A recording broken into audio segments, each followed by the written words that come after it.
పాటల పరిచర్య జరుగుతుంది. నూతన గీతాలు సిద్ధమవుతున్నాయి. నియర్ సాంగ్ అయిపోయింది. ఒక 6 పాటలు ఇంకా దేవుని కృపలో సిద్ధపరచబడుతున్నాయి. కనుక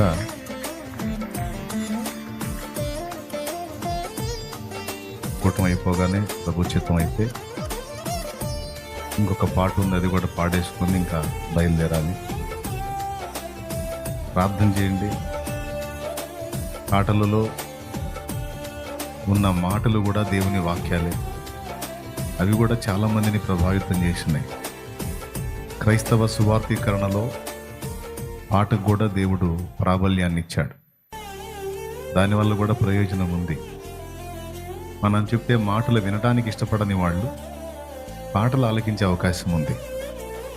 ఆ పాటల్లో సరైన దేవుని మాటలు మనం మెన్షన్ చేయగలిగితే ఆ పాటలోని మాటల వల్ల కూడా కొంతమంది దర్శించబడి మార్పు చెందిన వాళ్ళు ఉంటారు. అలాంటి వాళ్ళు బోల్డ్ ఎంతమంది ఉన్నారు. కాబట్టి ఆ పరిచర్య దేవుడు మనకు అనుగ్రహించాడు. అదొక ధన్యత. ప్రభుని మహింపరచుకొని మనసారా ఆయన అభినందించుకొని కొనియాడుకొని కీర్తించుకొని పాడి పులకించే ఆ ధన్యత నేను అనుకుంటున్నది ఒక అదృష్టం. దేవుడు అనుగ్రహించిన ఒక ధన్యత, ఒక భాగ్యం అది.